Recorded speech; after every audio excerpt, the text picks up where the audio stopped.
2, France Maghreb 2. L'émission qui vous ressemble et vous rassemble. Bienvenue tout le monde et bienvenue sur France Maghreb 2. C'est votre LGF, votre rendez-vous tous les jours 16h-18h pour ce vendredi, la dernière de la semaine. En ce 23 mars avec Monsieur Enver de Santos. Comment ça va, Monsieur Enver? Eh bien, bonjour à toutes et bonjour à tous, comme dirait Monsieur. Eh bien, ça va très très bien. Bon, eh bien, impeccable. La forme, évidemment, tu seras rejoint dans quelques minutes par Tarek Mami. Jusque 18h, messieurs, dames, la possibilité de nous appeler plus que jamais au 01 40 33 9000. N'hésitez absolument pas à réagir au sujet que nous abordons ensemble. Vous avez votre mot à dire, faites-le savoir. Faites-nous connaître un petit peu votre position, votre ressenti sur les différents sujets. Vous appelez à n'importe quel moment. On intercepte vos appels au 01 40 33 9000. Numéro non surtaxé, c'est gratos, donc allez-y, profitez-en. Oui, 01 40 33 9000, c'est les quelques 10 chiffres qui vous relient jusqu'à nous, au studio, à la radio. Donc, n'hésitez pas à prendre le téléphone et de vous exprimer sur les différents sujets. Voici le programme pour ce vendredi. Soyez les bienvenus. Le Grand Forum avec Christophe Roux sur France Maghreb 2. Au programme de ce Grand Forum de ce vendredi, Aït Tamimi n'est pas la seule mineure palestinienne à accroupir dans les prisons israéliennes. Plusieurs organisations françaises dénonçaient en 2016 les violences et traumatismes subis par des centaines de mineurs aux mains des forces israéliennes. Algérie, le gouvernement algérien tente de se défendre sur les expulsions de migrants subsahariens après avoir été égratignés par des ONG internationales comme la FIDH et Amnesty. Le meilleur lycée de France, messieurs dames, est public et il est à Clichy-sous-Bois. Le lycée musulman Averroès, du côté de Lille, est aussi très bien classé. D'un palmarès à un autre, les résultats changent. Explication tout à l'heure. La question LGF, l'ancien président Nicolas Sarkozy n'a plus le droit de rencontrer 9 personnalités, donc Claude Guéant, Ziad Takedine, Brice Hortefeux et Bernard Squarcini, ni se rendent d'ailleurs en Tunisie, à Libye, Afrique du Sud. Il déclare sur TF1 « Je n'ai jamais trahi la confiance des Français ». Est-il sincère, selon vous, l'ancien président Nicolas Sarkozy? Vous répondez oui ou non sur Facebook, France Maghreb 2, ainsi que sur Twitter, LGF officiel. Et pour terminer cette émission, bien sûr, vos appels dans le cadre de Libertad. France Maghreb 2, France Maghreb 2.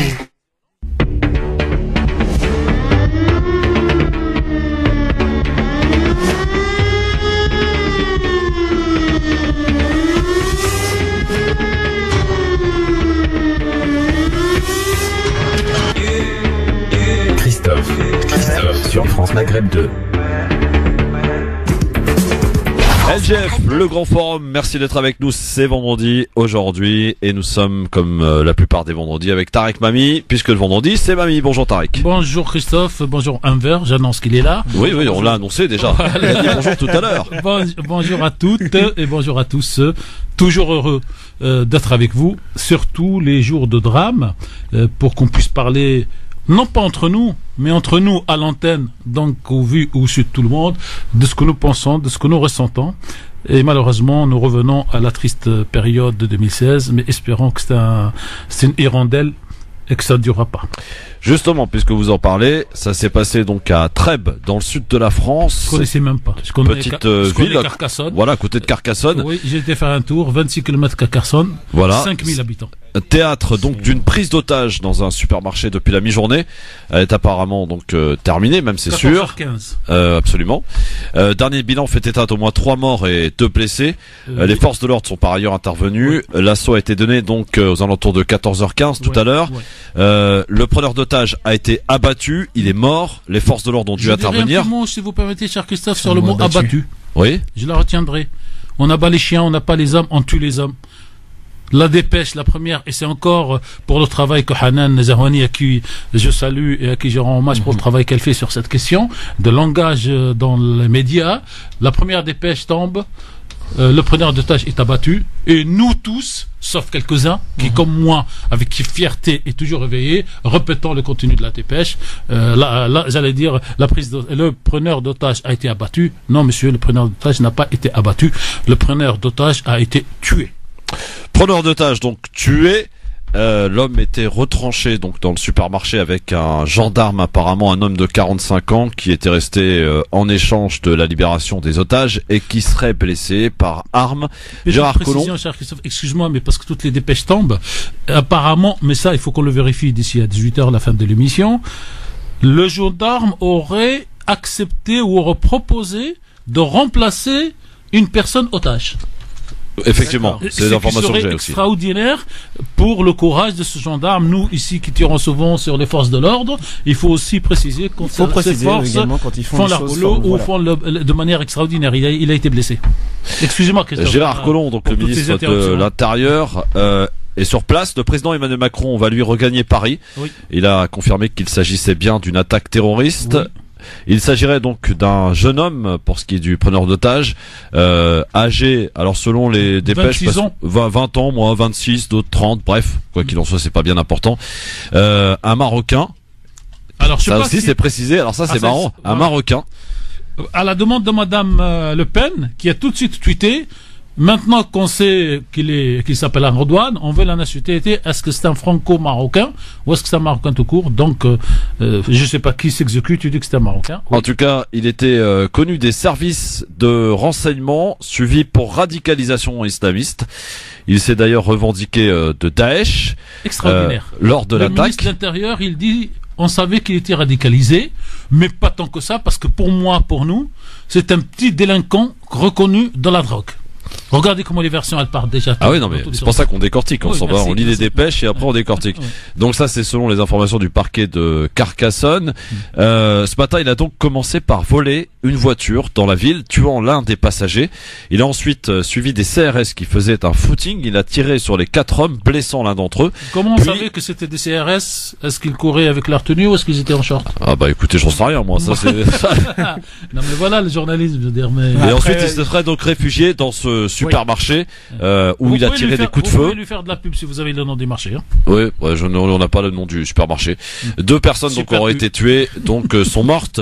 Donc le bilan pourrait être encore s'alourdir car il y a des blessés visiblement. Une cellule psychologique a été mise en place donc du côté de ce supermarché de crêpes. Donc écoutez, ça nous rappelle des heures difficiles. Ça nous rappelle des heures difficiles. Alors je vais commencer par là où on doit tous commencer.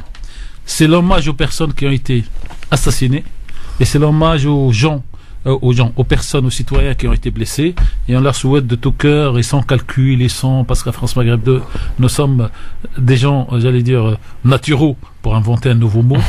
Nous réagissons de manière et nous subissons dans nos chairs ce que les autres, les Arabes, les musulmans, ressentent dans leur peau tous les jours, en Afghanistan, en Tunisie il y a à peine 4-5 jours, en Syrie tous les jours.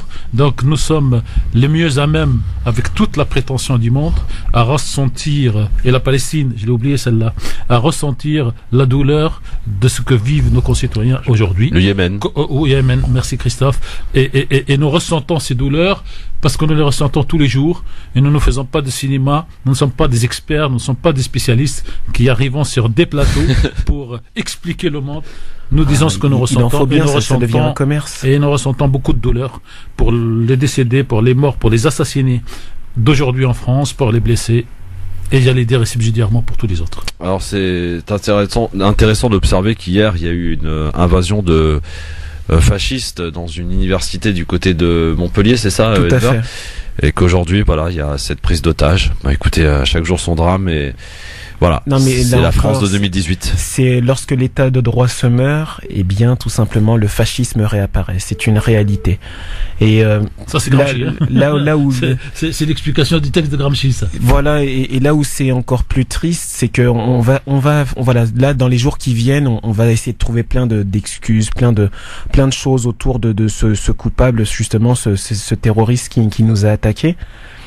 Mais j'ai l'impression qu'on n'attaque pas les causes réelles, parce que ce jeune homme qui était un délinquant, semble-t-il, drogué, etc., tout ça, il y a plein de jeunes qui malheureusement, enfin quand je dis plein de jeunes, on peut pas les dénombrer, mais des jeunes qu'on dit susceptibles de prendre l'exemple sur ce jeune homme. Et l'idée, c'est que la seule chose qui peut sauver justement tous ces jeunes de ce genre de choses, c'est l'éducation. C'est l'éducation et c'est ce qu'il faut mettre en avant. Vous vouliez pointer du doigt, Tarek, la réaction d'Emmanuel Macron, le président de la République? Pas pointer du doigt. saluer, je sais pas. Oui, saluer pour ne pas utiliser un mot fanfaron. Le président était en Allemagne avec Madame Merkel pour parler Europe. Et il avait une conférence de presse donc prévue. Et à 13h, quand il est arrivé, il a fait donc une déclaration d'une vingtaine de secondes sur ce qui s'est passé. Ouais. Et est revenu à la fin de la conférence, pas à la fin de la conférence, mais après les problèmes dits européens, parce qu'il faut respecter Madame Merkel, faut. Et il est revenu pour dire des mots qui me semblent non pas forts, non pas justes, Nécessaire. mais peut-être même pas sincères, mais nécessaires, et peut-être pragmatiques et réalistes. Et c'est ça qui m'intéresse moi dans cette déclaration. Je vais vous citer quelques mots parce que je tapais au fur et à mesure ce qu'il disait. Donc il disait que excusez-moi. Je disais que le discours donc du président Macron s'approchait plus du discours de l'ancien dernier ministre de l'Intérieur puis Premier ministre, Monsieur Bernard. Quelque chose ça nous a échappé. Cazeneuve, mais l'auditeur, le premier Christophe, le premier va sauter sur l'occasion pour nous rappeler. Et le président a utilisé donc le terme psychologique, voire psychiatrique, sur le terme que ce soit sans utiliser le mot, mais le sens de loup solitaire, le terme que apparemment ça ne peut pas être commandité des zones, il dit irako-syriennes, que ça serait plutôt de la délinquance. Ça, c'est M. Colombe, le ministre de l'Intérieur, et de terrorisme franco-français, même si le terroriste est marocain, donc il vient en France. Et donc, j'ai trouvé de la nuance, bien sûr pas de compréhension, mais beaucoup de nuances et beaucoup de pragmatisme pour faire passer son message qu'il fait depuis le début de la bataille et de son règne et de son élection sur la laïcité. En clair, il le dit pas, mais il demande aux gens qui l'écoutent de ne pas tout confondre. L'islam, les musulmans et ces terroristes. Et ça, je trouve... Ça change d'un certain Premier ministre. Voilà, ça change de M. Valls, et ça change de M. Sarkozy, qui a trouvé, à mon grand désespoir, j'ai pas vu, donc je lis les dépêches contre M. Sarkozy. Vous inquiétez pas, on va s'en charger. Non, mais qui va chercher un Tariq Ramadan, alors que lui, il a pris l'argent de Kadhafi, il aurait pu dire, moi aussi, comme Tariq Ramadan, lui, il a pris du Qatar, moi, j'ai pris de la Libye Saoudite. Mais je veux dire, c'est une honte, et donc, je salue à ce titre les discours du président Macron. On essayera de le trouver pour que les auditeurs ne pensent pas que je roule, entre guillemets, pour le président, mais quand un président insiste sur la personnalité de la personne qui dit qui peut-être il relèverait de la psychiatrie, qu'il est seul à avoir fait cette action pour le moment, et qu'il n'a pas commandé par le vrai Daesh, j'allais dire de là-bas, ça nous change. Oui, bon, alors si toutefois, je précise, je l'indique, mais Daesh a revendiqué évidemment de manière opportuniste, j'ai envie de dire, voilà, ce qui s'est passé du côté de Carcassonne. Après, j'ai un peu l'impression que c'est qu'on a toujours, l'habitude justement de pas avoir un président français dans un vrai rôle de président, avec une stature de président, c'est-à-dire au-dessus de la mêlée, et qui est dans le pragmatisme et la véritable analyse. Disons en clair, sa vérité à lui n'est pas la vérité qu'il livre au public. C'est ça. Et ça, c'est déjà important. C'était un peu Chirac, non? Oui, un peu Chirac. C'est ce que j'allais te dire. Et un peu, moi, je trouve Cazeneuve. Et moi, je regrette que ce soit pas aujourd'hui Cazeneuve qui est à la place de Le Drian. Parce que Le Drian, moi je l'appelle, donc c'est le reliquat Hollande-Fabius dans le gouvernement de Macron. Peut-être que M. Cazeneuve aurait eu d'autres discours, y compris aujourd'hui au ministère de l'Intérieur, qui seraient plus en phase avec le président de la République que M. Colombe, qui commence à balancer le nom de ce terroriste, et qui refuse, de donner les noms des uns et pas des autres. Il aurait pu respecter la tradition républicaine. Lui, il connaît, et il dit, je laisserai monsieur le procureur de la République chargé du terrorisme de vous donner les détails, y compris la date de naissance, y compris le prénom, y compris la nationalité. Bon, ceci étant, on va changer de sujet parce que je pense qu'on va en parler pendant un bon moment. Ça va occuper les chaînes des débats en tout cas. Depuis 10h30, la chaîne que vous connaissez ne fait plus que ça. Ah bah oui. Même l'héritage Johnny a disparu. Ah oui. Ça y est, rendez-vous compte. Eh bien nous, on n'a pas envie de faire disparaître l'affaire Nicolas Sarkozy dans le zapping. On va largement en parler avec ces révélations. Il affirme que Mouammar Kadhafi a donné 20 millions de dollars à Nicolas Sarkozy pour sa campagne présidentielle en 2007. Qui a fait ça? Attendez, Mofta Bissouri, ancien traducteur et conseiller du dirigeant libyen, l'entretien exclusif accordé à RFI dans une affaire qui fait grand bruit. En France, l'ancien président Nicolas Sarkozy a été placé en garde à vue, vous le savez, puis mis en examen mercredi pour corruption passive, J'ai recherché financement. cette interview parce que Attendez, on va l'écouter. voilà, bougez pas. parce que merci Christophe. Non, mais je veux dire, c'est de la passion. Quand le traducteur était là, et lui aussi c'est un menteur, et il ment rien. Un traducteur, il a obligation de ne rien dire, sauf quand il y a un truc comme ça international et sa conscience le tétille. Le chef d'inculpation, donc financement illégal de campagne et recel de fonds publics libyens, Mofta Missouri, dans cette affaire, raconte des détails des rendez-vous et déclare que le document révélé par Mediapart est authentique. Mofta Missouri dit avoir rencontré Nicolas Sarkozy pour la première fois en 2005. À ce moment-là, celui qui est alors ministre de l'Intérieur vient faire part à Mouammar Kadhafi de sa candidature à la présidentielle de 2007 en France. Écoutez. Je l'ai vu pendant une quarantaine de minutes. C'était à Tripoli. Il était venu en tant que ministre de l'Intérieur. Et c'est à ce moment-là qu'il a dit « Je veux peut-être me présenter aux élections présidentielles ». Il l'a dit comme ça, généralement, des généralités. Et le guide lui a répondu « C'est très bien, on va vous encourager. C'est vraiment très bien d'avoir un ami, un frère et un ami à la tête de la France ». Première déclaration, selon l'interprète, donc, il ne sera question que de soutien financier à hauteur de 50 millions au départ, qu'en octobre 2006, lors d'une autre rencontre entre émissaires français et libyens, rencontre qui a donné lieu à la fameuse note signée par Moussa Koussa, le chef des renseignements extérieurs libyens. Ce document est taxé de faux par la défense de Nicolas Sarkozy, mais pour Mofta Missouri, il est authentique, il assure même l'avoir vu sur le bureau de Kadhafi en janvier 2007. Le guide aurait alors donné son feu vert pour 20 millions, tout en liquide.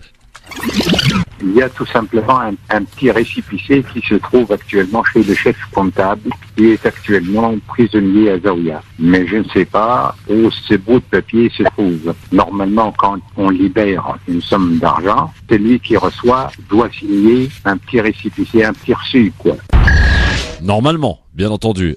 Si cette preuve existe, pourquoi Kadhafi ne l'a pas produite en temps utile? Eh bien parce que toutes les archives ont été dispersées quelques jours avant le bombardement de la forteresse de Kadhafi, en juillet 2011, affirme l'interprète. Alors sur cette interview dans le zapping, une exclusivité RFI, c'est encore une nouvelle bombe contre Sarkozy, Tarek? Alors, si vous parlez de bombe pour ceux qui ne savaient pas, oui, c'est une bombe. Exactement. Si vous parlez de bombe incendiaire qui allume un peu plus le dossier de ceux qui connaissent et de ceux qui ont lu le pavé 600 pages du journaliste du Monde, monsieur Arfi et de son collègue. De Mediapart, vous voulez dire? Qu'est-ce que j'ai dit? Vous avez dit Le Monde. Ex-Monde. Voilà, c'est ça. Bien joué. Ils étaient bon. Oui, absolument. À force de fréquenter les gens et de les avoir vus Exact. là, il était au Monde il y a longtemps et puis Mediapart depuis 10 ans. Et pour le commun mortel, on est dans une émission sérieuse, mais je vais raconter une petite anecdote. Hier, dans le bus, Ouais. je m'installe. Tarek Mami prend le bus. Je prends jamais le métro, j'évite. L'avantage des bus, c'est que ça vous permet toujours de. Non, vous prenez pas les taxis, les Uber, tout ça? Ah bah tout le temps. Ah bah mais, voilà. mais quand j'ai du temps devant moi, c'est le bus, ça me permet toujours. Je vais être prétentieux aujourd'hui, je suis en forme là. Ça me permet de connaître Paris encore mieux. 2, d'écouter les gens, parce que c'est toujours intéressant. C'est le café de commerce, il n'y a plus de café de commerce maintenant, C'est il vrai. reste les bus. Et de temps en temps, on discute. Et il y a une information qui tombe sur ma dépêche, et puis il y a un monsieur à côté de moi, et il me voit lire, et elle est en arabe, et il me regarde, il me dit, ça c'est quelle langue? Je dis putain, je vais lui dire c'est de l'arabe, et je vais le rassurer, je dis vous inquiétez pas, c'est juste une dépêche. Alors je lui dis c'est juste une dépêche, c'est en arabe, voilà, une information est tombée sur monsieur Sarkozy. Et une dame qui m'était à gauche, elle me dit oui, ils prennent de l'argent et eux ils prennent de l'argent et nous ils nous prennent pour des CON. Je dis mais madame, il va dire qu'il est innocent. Elle m'a dit comme tous ceux avec lesquels j'ai travaillé depuis 40 ans dans ce milieu, et ils sont tous innocents. Mais on voit les enveloppes, on voit les valises, on voit les choses, et quand on leur pose question, il dit non, ça n'a rien à voir avec la politique, c'est des affaires privées. Ouais. Voilà. Donc pour monsieur Sarkozy, on va mettre au conditionnel, on va le croire de bonne foi, mais si je parlais comme quelqu'un au comptoir d'un café, monsieur Sarkozy, je parle dans un café, je mets entre guillemets, pour que ce soit clair pour le CSA, pour tous ceux qui écoutent. Alors, je suis dans un café et je dirais, Monsieur Sarkozy a connu Monsieur Gaddafi, qui lui a donné de l'argent pour devenir président. Et comme Monsieur BHL et d'autres ont retourné Gaddafi pour des raisons politiques, ont retourné Sarkozy contre Gaddafi, et Gaddafi est parti à la guerre, donc il fallait qu'il élimine le témoin. Donc voilà comment ça s'est passé. Ouais. Je rajoute entre guillemets dans un café de commerce. Très bien.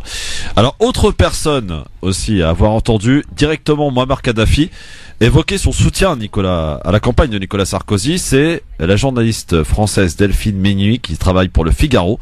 Elle a rencontré l'ancien dirigeant libyen le 16 mars 2011 à Tripoli, quelques jours seulement avant les premières frappes aériennes contre le pays. Jointe par nos confrères d'RFI, elle raconte cet entretien avec donc le guide libyen. Écoutez. Il commence à me dire que son cher ami Nicolas Sarkozy est atteint d'un trouble mental. Et là, je cite les paroles de Kadhafi. Il me dit qu'il est déçu par le président français, d'autant plus qu'il a financé sa campagne électorale. Je rebondis par rapport à cette déclaration à ce moment-là fracassante en lui demandant des détails. Et là, il me répond par des commentaires assez vagues. Il m'explique qu'à l'époque de la campagne électorale, Sarkozy lui avait rendu visite dans cette même caserne et qu'à ce moment-là, Sarkozy donc lui aurait demandé de l'aider et que Kadhafi aurait tout de suite accepté puisque, et là je le cite à nouveau, il précise qu'il n'a pas hésité puisqu'il y voyait un gain pour la Libye. Il précise que j'ai donné ce qu'on m'avait demandé. En revanche, à ce moment-là, il est incapable d'évoquer un montant précis. Il m'explique juste qu'il a donné des ordres au comptable et que le comptable a fait le nécessaire. Après la mort de Kadhafi, je tente par un courriel de renouer le lien avec Mofta Missouri et il m'envoie son numéro de téléphone. Je l'appelle et nous relançons la conversation sur cet entretien. Et là, Mofta Missouri me précise que le lendemain de l'interview, Kadhafi lui aurait précisé qu'il avait contribué à la campagne de Sarkozy à hauteur de 20 millions d'euros. Voilà, sont là les confidences donc de la journaliste Delphine Minuit, journaliste française pour le Figaro, jointe par nos confrères d'RFI. Enver, quand même, les témoignages se succèdent. Voilà. Tu sais, les langues se délient. C'est le Figaro, à partir du... c'est pas... À partir du moment où le loup est enchaîné, dis-toi que tout le monde peut sortir. Ouais. C'est comme ça. Le jeu du loup-garou, c'est ça. Si le loup, il est enfermé, tu ne risques plus rien. Et là, c'est une réalité. Comme l'a dit Edoui Penel dans un tweet suite à la contre-attaque. Moi, je m'en tiendrai simplement aux décisions de justice. Par 2 décisions, justement, l'histoire du faux document a été invalidée par la justice. Donc. Alors, ce qui est de plus choquant, on en reparlera peut-être tout à l'heure, parce que moi, ce qui est vraiment un élément qui m'a choqué, je pense qu'il a choqué quand même l'ensemble des Français, c'est cette autorisation de rentrer chez lui durant la garde à vue. C'est absolument, c'est une première, j'ai l'impression. Tarek Mami là-dessus, vous qui avez fait un peu de droit, c'est vraiment hallucinant quand même. Qu'est-ce que ça envoie comme message? Non, mais ça, moi, j'ai peut-être le défaut ici et ailleurs d'être toujours optimiste et de voir toujours le bon côté des choses et moins le côté. Pour moi, je suis heureux de cette décision. Comme j'étais heureux quand notre ami Nasser s'est plaint que quand les élus ont été passés la nuit dans le froid, qu'il n'y avait que des issues de la diversité. Moi, tout ça me rend content et positif. Pourquoi positif? Parce que, ayant été avocat dans une autre vie, connaissant mes confrères et leur appétit au jeu, ayant entendu Coquerel, ou s'il s'appelle comme ça, qu'il m'excuse si j'ai... Éric Coquerel, oui. La France Insoumise. La France Insoumise. Et donc, demain, vous allez avoir un problème de droit en France, parce que vous allez avoir des avocats, des hommes politiques, des députés, et surtout des avocats qui vont demander la levée de la garde à vue à minuit de leurs clients pour qu'ils aillent se reposer, quitte à ce que ce soit dans un hôtel en face. Jurisprudence. Et il y aura un recours, le juge rejettera, il y aura l'appel, il y aura la cassation, il y aura l'Europe. Ils viennent de rendre peut-être, malgré lui, service. C'est magnifique. C'est pour ça que je suis optimiste. À ces 65 millions de Français potentiellement gardables à vue, parce qu'on peut être garde à vue pour n'importe quoi, à partir du moment où la justice cherche à trouver une vérité quelconque. Et donc moi, je peux être choqué par un traitement innovant, en arabe on dirait bid'a dans la religion, et content parce que ça peut ouvrir des horizons de liberté supplémentaires. Je ne sais pas s'il y a beaucoup d'auditeurs qui vont partager cet optimisme ou pas. Je précise que je suis aussi l'enfant intellectuel du grand Émile Habibi, un écrivain palestinien, qui a créé en arabe et en français le mot d'optimisme. Donc, vous devez être à la fois toujours optimiste et un peu pessimiste et essayer de tirer le mieux. Bon, alors ceci étant, Nicolas Sarkozy, au lendemain de sa garde à vue, était l'invité hier soir de TF1. Et il a battu d'ailleurs des records d'audience, ce journal de TF1, avec plus de 7 millions de téléspectateurs. Il continue à faire grimper les audiences, Nicolas Sarkozy. TF1 doit être contente. Grave. Et Ouais. les gens s'étonnent justement de cette du roi qu'il a d'aller dormir, mais ils s'étonnent pas que le gars puisse passer justement à la télévision pour justement s'exprimer. Oui, et il s'est exprimé. En tout cas, il a tenté de défendre son honneur, selon ses termes très offensifs. L'ancien chef de l'État a contre-attaqué en essayant de démontrer que les accusations contre lui ne tenaient pas. Ce sont les Français que Nicolas Sarkozy est venu prendre à témoin d'abord. J'aime les Français. Et je ne veux pas que pas un seul qui ait voté pour moi, ou pas, puisse se dire que j'ai trompé sa confiance. Évidemment, il enchaîne. Sans attaquer frontalement les juges, l'ancien chef de l'État a remis en cause la justification de sa mise en examen. Il est indiqué que j'aurais été compromis de façon passive pour favoriser les intérêts de l'État et du régime libyen. C'est une monstruosité. Les mots sont choisis, bien entendu. Des mots forts pour qualifier son indignation. Nicolas Sarkozy a repris la chronologie des événements pour essayer de montrer les contradictions de ses accusateurs, dénommés la bande de Kadhafi, le dictateur libyen qu'il cible. Kadhafi avait l'habitude de tout enregistrer, de tout photographier. C'était un fou. Il n'y a pas la moindre preuve. Je suis blessé au plus profond de moi-même, pas pour moi, mais pour notre pays. Ça me prendra 1 an, 2 ans, 10 ans. Mais je pourfendrai cette bande. Je ferai triompher mon honneur. Triompher son honneur. La politique c'est fini, a-t-il dit. Sauf question technique. Oui. Le traducteur et la journaliste, c'est avant l'émission à TF1 ou c'est après? Non, c'est ce matin. Eh ben, donc C'est le confrère d'RFI. la bande de Gaddafi vient de s'élargir avec 2 nouveaux noms. Exactement. Voilà pour en tout cas ce... Tu sais, le roi de France a parlé de toute manière. il a quand même des mots durs hein, sur Takedine, je sais pas, il a parlé de quelqu'un... je sais plus exactement les termes, mais, moi ce que j'ai adoré c'est Takedine, c'est qu'il dit que ce monsieur qui a déjà été condamné 2 fois, ouais. blanc d'antenne, pour diffamation. Alors, il n'a pas été condamné pour viol, puisque c'est la mode, pour vol d'argent, pour escroquerie, pour diffamation. Bon. Et pour terminer ce zapping, on change de sujet parce que là aussi on en parle beaucoup sur les autres chaînes, donc on va tenter. Par contre, Christophe, je suis pessimiste, parce que de l'autre côté j'étais optimiste. Je ne comprends pas qu'aujourd'hui en France, les médias, les politiques et tout ce qu'on veut acceptent ce genre de théâtre, et on devrait, puisqu'on aime bien faire les lois pour tout stabiliser, interdire de télévision, de communication, les personnes mises en cause dans des procédures.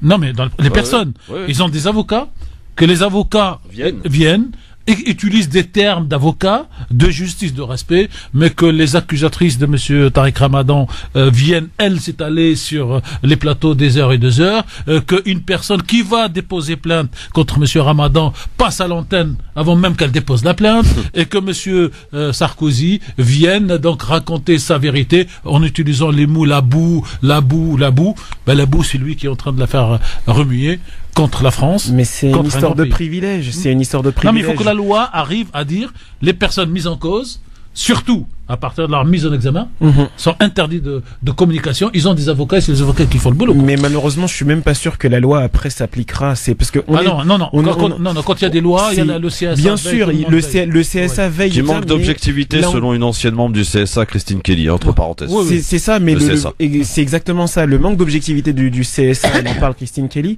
Mais moi, je persiste ici. Nous sommes dans un royaume républicain. Là, c'est une monarchie républicaine, la France. Et à un moment donné, quand Sarkozy, justement, a l'autorisation d'aller se coucher, a l'autorisation de passer à la télévision pour exprimer son désarroi. On sait pas s'il était se coucher, hein. Et voilà. À un moment donné, moi je m'excuse, mais c'est le droit qu'on donne au roi. Et quand on laisse parler justement, bah voilà, les victimes dans des affaires, etc.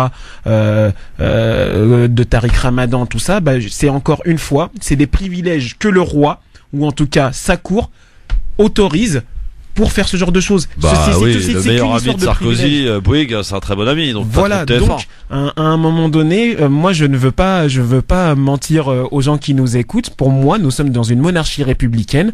Le président est coprince d'Andorre. Faut arrêter de déconner. Il a des privilèges et il en jouit. C'est comme ça. En fait, on rentre dans la belle phrase qu'il faut maintenant répéter tous les jours de Monsieur Trump. Tu me donnes ce que je veux, je te donne ce que tu veux. Voilà. Très bien. Alors, justement, pour finir ce zapping, tiens, je vous ai trouvé un Mélenchon en forme. C'était dans le cadre d'un reportage diffusé hier soir sur France 2, envoyé spécial, sur François Hollande notamment. Côté politique, la réaction de Jean-Luc Mélenchon. Et le moins que l'on puisse dire, c'est qu'il n'est pas tendre avec l'ancien président. C'est pas son meilleur ami. Hein. Je lui en veux beaucoup. Pas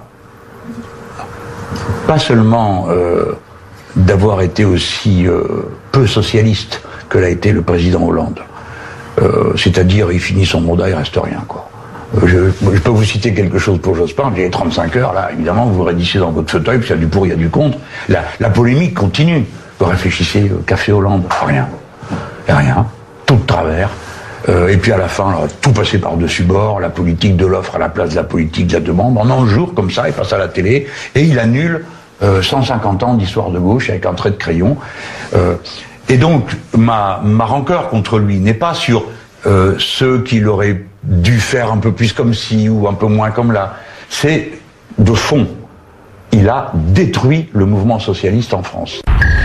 Les mots sont forts, hein. Il a détruit le mouvement socialiste en France, selon Jean-Luc Mélenchon, François Hollande. C'est pas faux, mais si tu regardes bien et si on fait un retour vers le futur, comme on dit, Hollande a tout simplement installé ce que tout le monde espère chez les socialistes, avec les Valls, etc. Cette fameuse social-démocratie, ou plutôt ce parti socialiste libéral façon Tony Blair. Ils en rêvent parce qu'à chaque fois ils veulent imiter plutôt que de faire du vrai socialisme français comme ça existait.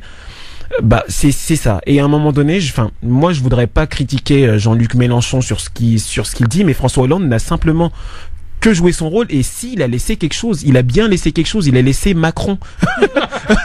Il a laissé Macron et c'était son but. Ah oui, et à un moment donné, c'est une réalité sociale. La France il a laissé Macron. Voilà, il a laissé Macron. La France va à droite depuis des années et des années. Et Manuel Valls, quand il passe les premières primaires socialistes, le gars arrive 6e. Ouais. Bizarrement, il est quand même désigné Premier ministre par Hollande. Et une fois qu'il joue contre Benoît Hamon, le mec est éliminé. Et bizarrement, on le met toujours en tête de proue, en figure du socialisme français. On récolte ce qu'on a semé. Il a laissé Macron et c'est ça. Et le mariage pour tous. Voilà. Ouais, aussi. Dans un instant, on file en Palestine pour parler du sort des mineurs, des enfants qui sont et qui croupissent dans les prisons israéliennes. Ils seraient au nombre de 4 à 600 aujourd'hui. À tout de suite.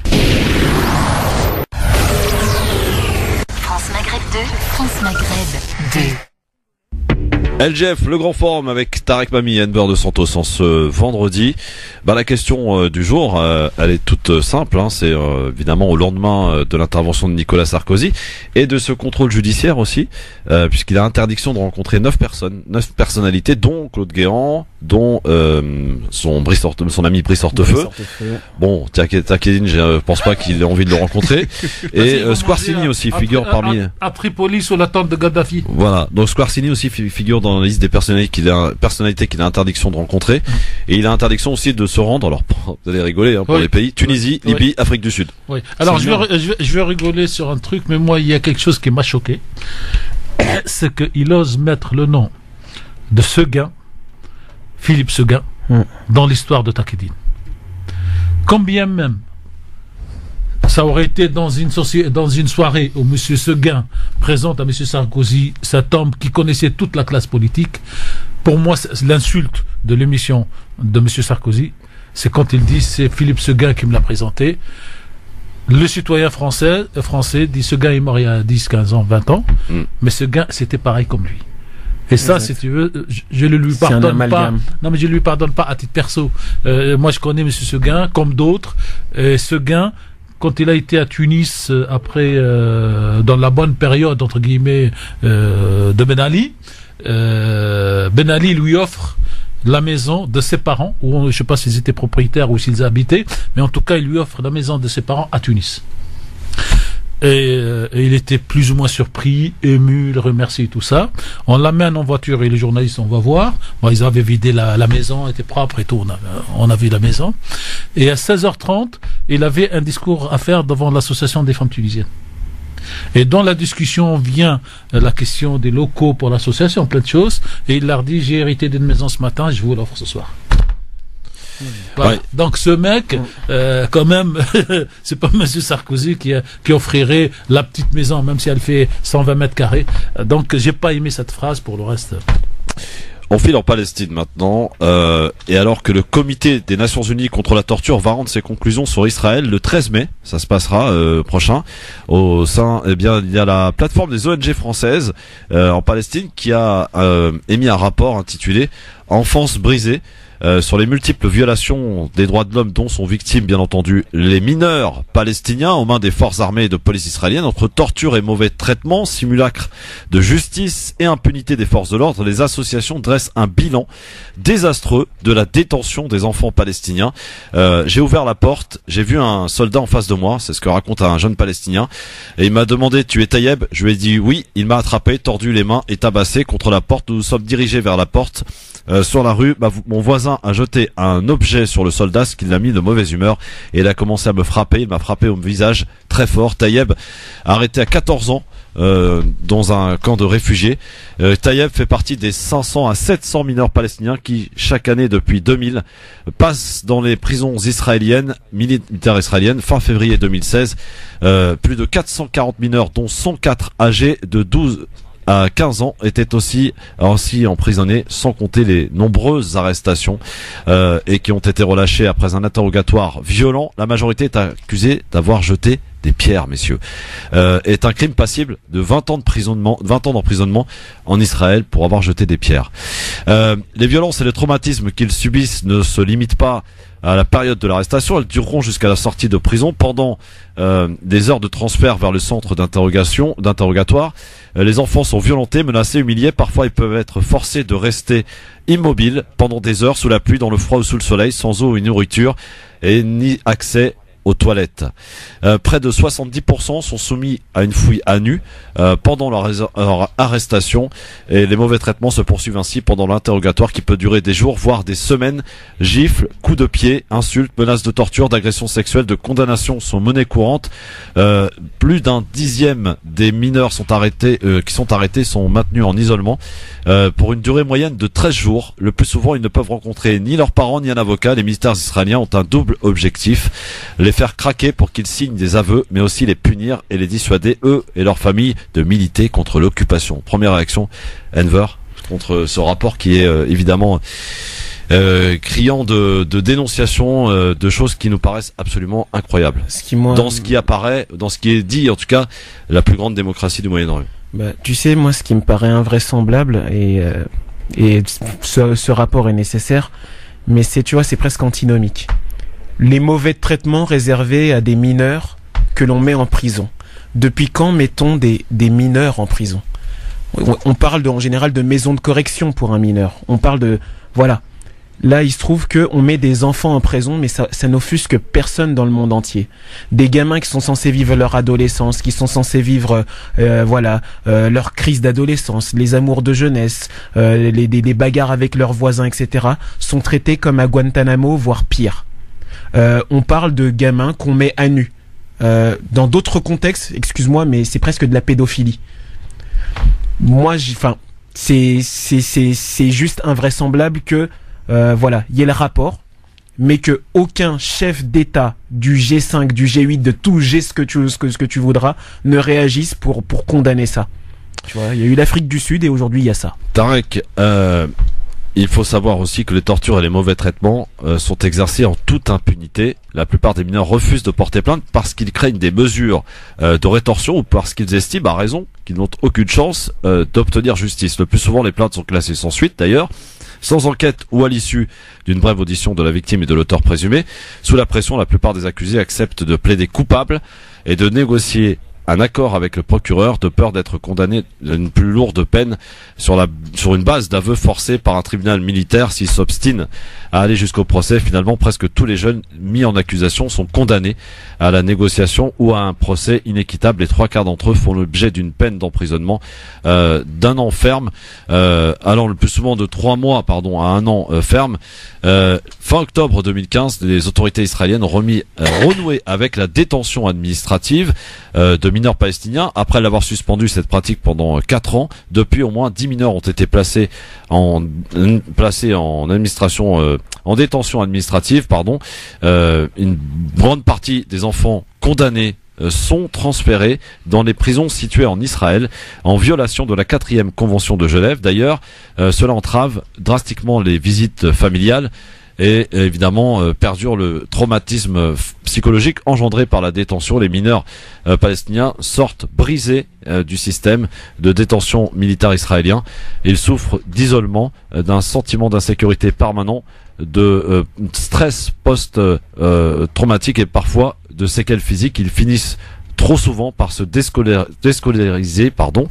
La société palestinienne dans son ensemble est déstructurée par donc ce que leur infligent les autorités israéliennes, les tribunaux des militaires israéliens.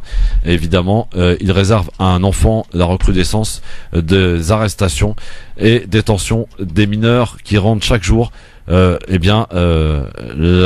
reprise non pas probable de processus de paix qui salissent, le processus de paix chaque jour par ces actions. Parmi les nombreux témoignages, Tarek, Mami, recueillis par la plateforme justement des ONG donc françaises pour la Palestine, figure celui de Mohamed, 15 ans, habitant de Chouafa, quartier de Jérusalem-Est, assigné à résidence depuis le 14 décembre 2015. Il a interdiction de sortir de chez lui, si ce n'est pour aller à l'école. Je propose d'écouter son témoignage. Tarek, est-ce que vous pouvez nous assurer la traduction, si vous le pouvez?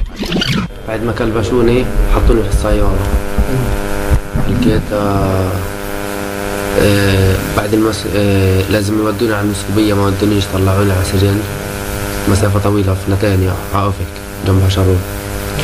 فكل 10 دقائق وأنا في السيارة وهو بيمشي، كل 10 دقائق بضده وبيسب علي وبيطفي، كل 10 دقائق نفس الاشي. لما وصلنا السجن استنينا 10 دقائق قبل ما دخلنا، بعديها نزلني، بعديها سووا لي تفتيش، بعديها قال لي بدك تروح على الغرفة انك تاخذ فرش او هي. لسه ما لحقتش اوصل السجن، بكت الساعة 3 الفجر، فبيحكي لي انت عليك محكمة. فقال لي استنى كمان 10 دقائق قبل ما يجوا ياخذوه. استنيت 10 دقائق، بعدها اجوا اخذوني، بعديها قعدت الساعة 4، قعدت ساعتين، يعني ساعة قبل ما اطلع من السجن وساعة قبل ما اوصل المحور. بعديها شوي وصلت المحكمة. وكانت اول محكمة يعني صعبة يعني انها. Voilà pour ce qui est du témoignage de ce jeune de 15 ans assigné à résidence depuis 2015. Tarek. Quel âge il a? 15 ans. Voilà. Alors justement, c'est ce que j'allais dire. Il est un peu fouillé dans ce qu'il dit, mais que ce qu'on comprend, si tu veux, si vous voulez, chers auditrices, chers auditeurs, c'est qu'il y a toutes les 10 minutes une pression. Il précise pas laquelle, si c'est une gifle, une insulte, il dit une pression. Après, donc, ils le prennent dans la voiture et ils l'amènent dans une espèce de commissariat pour être fouillé intégralement, bien sûr.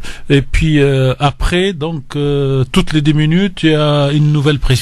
Et après, donc, ils l'amènent à un endroit où ils disent que c'est un tribunal, où donc il s'arrête là. Mais je pense que ce qui l'a traumatisé à 15 ans, c'est que C'est ce qu'on pourrait appeler cette instabilité psychologique où toutes les 2 minutes, donc on lui fait une pression, soit une insulte, soit une gifle, soit un truc, et qui fait que même adulte, quand vous avez ce genre de traitement, au bout il dit ça durait plus de 3 heures, hein, et même si vous êtes adulte, au bout d'une demi-heure, au bout d'une heure, en fait, vous perdez pied et vous êtes plus là. Alors, j'allais juste dire 2 choses, cher Christophe.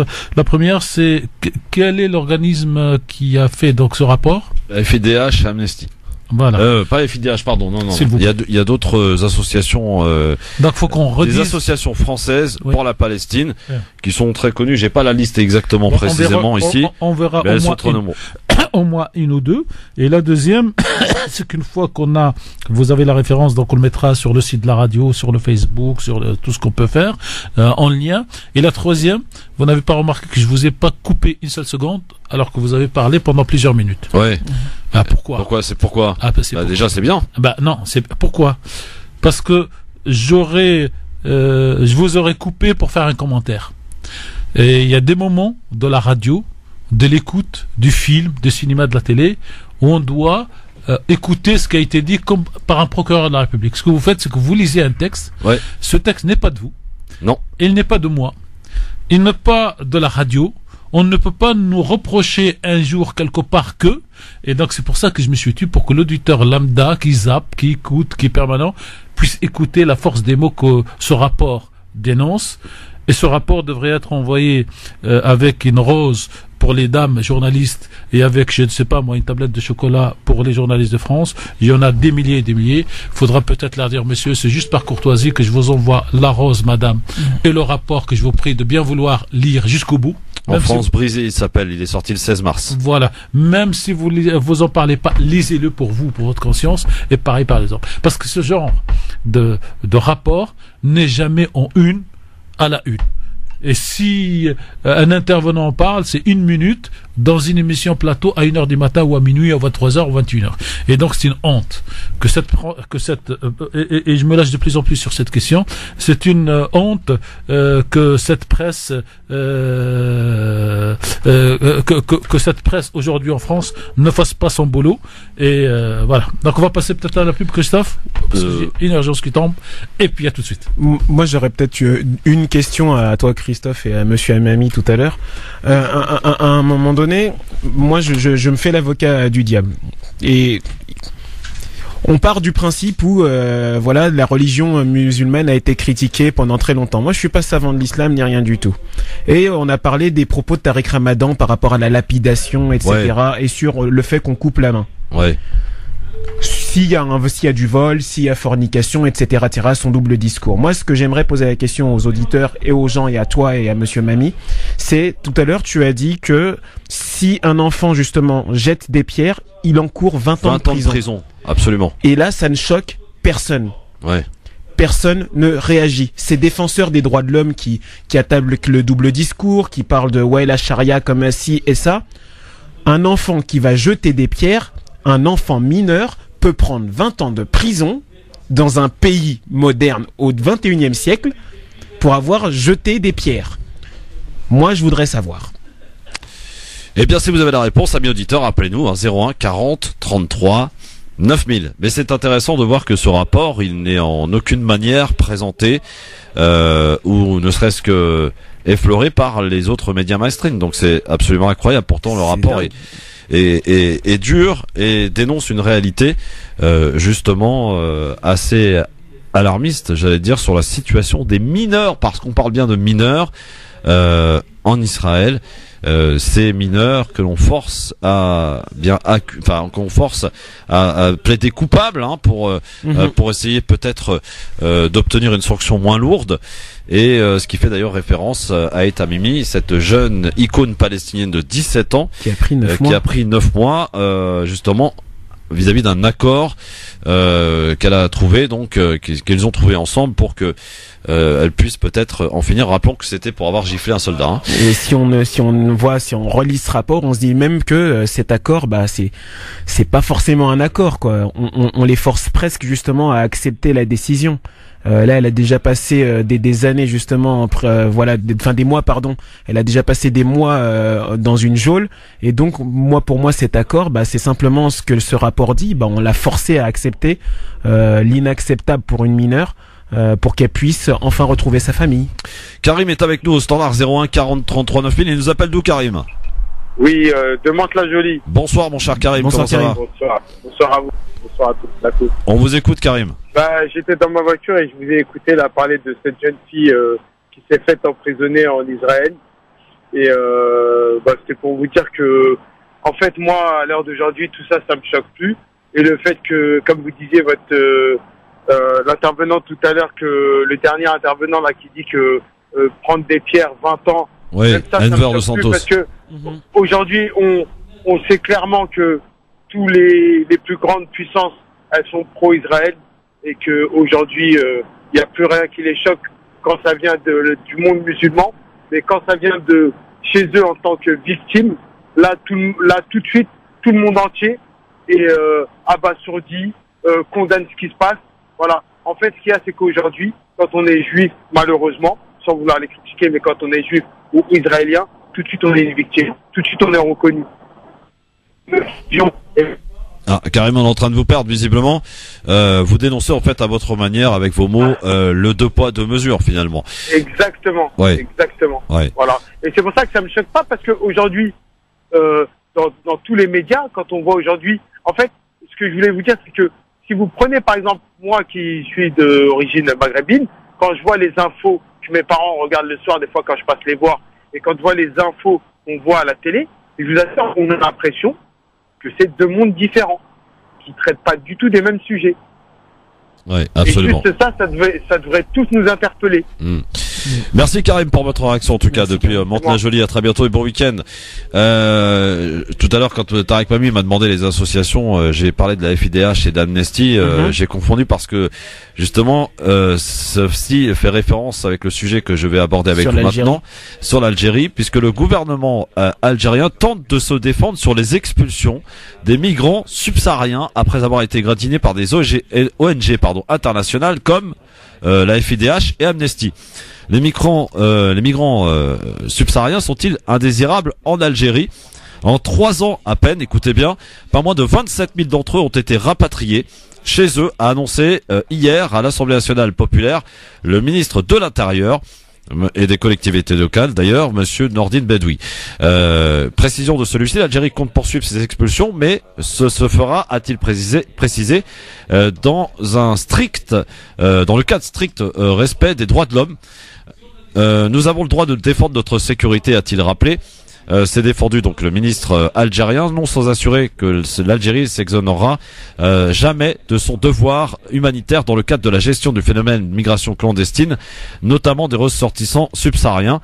La même profession de foi a été faite par le Premier ministre Ahmed Ouyahia, qui était à Kigali, où il a pris part au sommet extraordinaire de l'Union africaine en déclarant que l'Algérie ne lésinera sur aucun effort pour aider ses voisins du Sahel afin de privilégier un climat de paix et de sécurité dans la région. Néanmoins, l'Algérie continuera à se défendre contre la migration clandestine à travers une gestion du phénomène qui tient compte des conventions internationales et en collaboration avec les pays d'origine. Sauf que des ONG comme la FIDH, notamment, et donc Amnesty, doutent de la bonne foi du gouvernement algérien et n'ont pas hésité à dénoncer le caractère illégal des arrestations et expulsions des migrants subsahariens. Dans un communiqué rendu public le 16 mars, la FIDH a en effet dénoncé des pratiques abusives illégales au regard du droit international et du droit algérien dont se sont rendus coupables les responsables de la capitale algérienne, non sans appeler les autorités algériennes à cesser immédiatement ces pratiques illégales non conformes aux conventions internationales ratifiées par l'Algérie. Cette montée au créneau de la FIDH fait suite à la vague d'arrestations massives de personnes migrantes les 11 et 12 mars à Alger.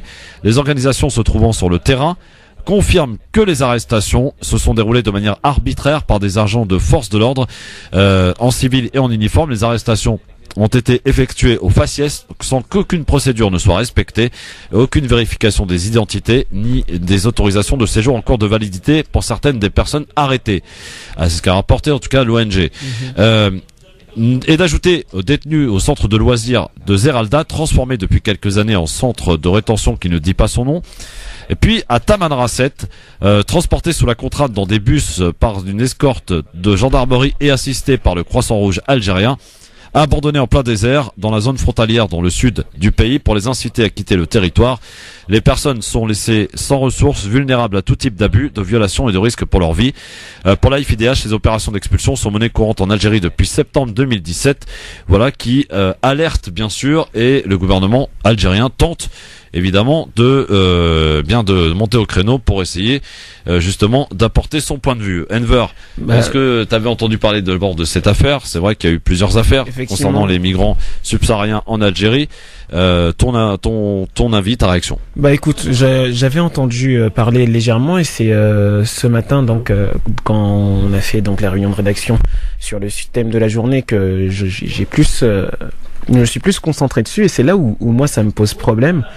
C'est qu'à un moment donné, sauf erreur de ma part, et corrige-moi, et j'invite également les auditeurs à me corriger, l'Algérie est un des pays les plus riches et les plus puissants d'Afrique.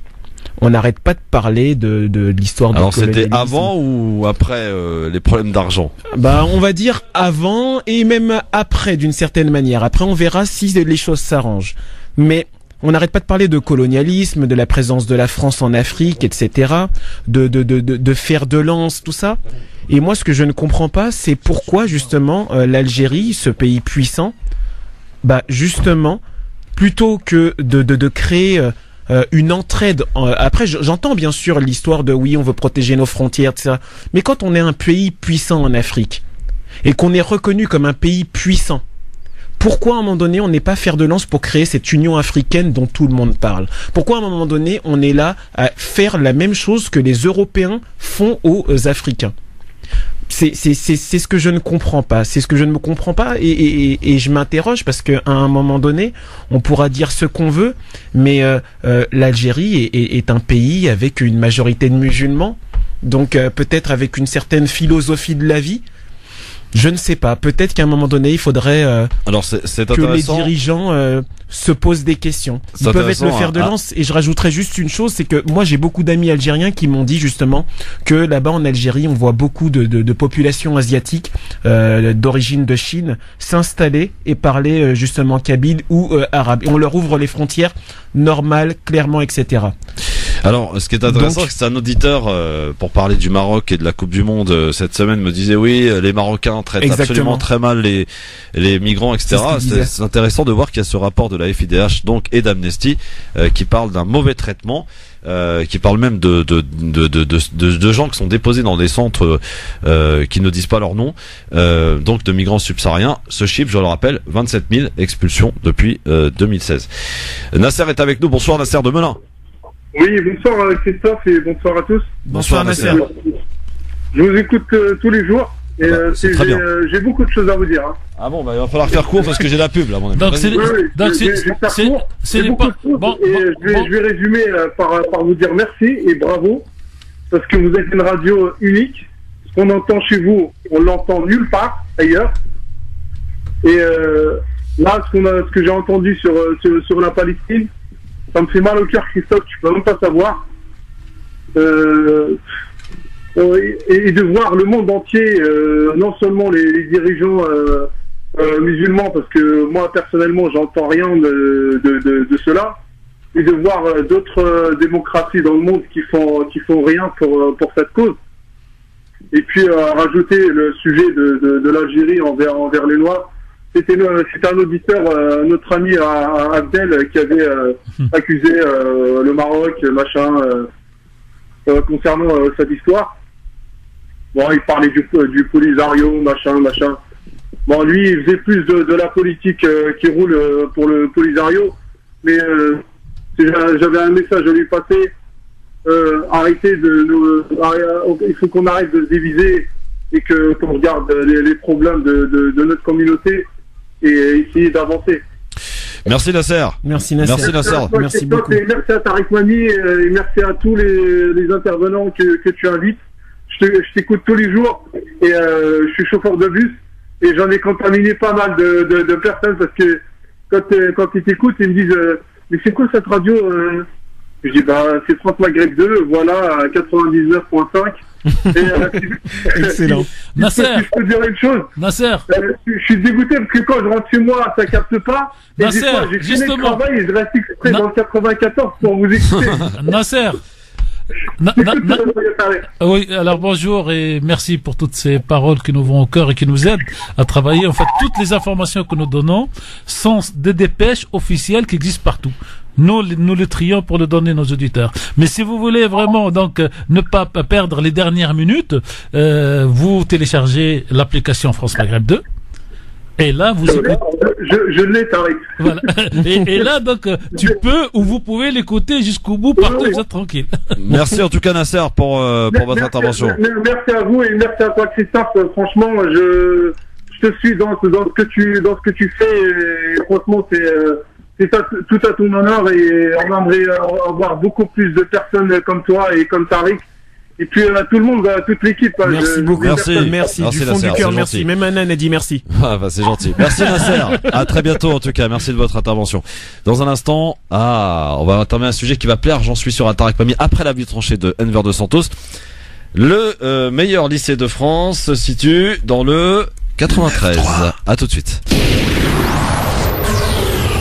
France Maghreb 2, France Maghreb 2.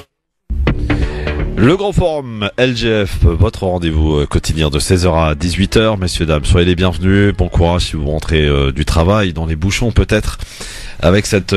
tiens, un petit mot sur la grève, Tariq Mami, et cette grève un petit peu inédite qui s'annonce notamment chez nos amis de la SNCF qui vont nous offrir 2 jours de grève par semaine, 3 jours travaillés, mais comme vous le savez tous...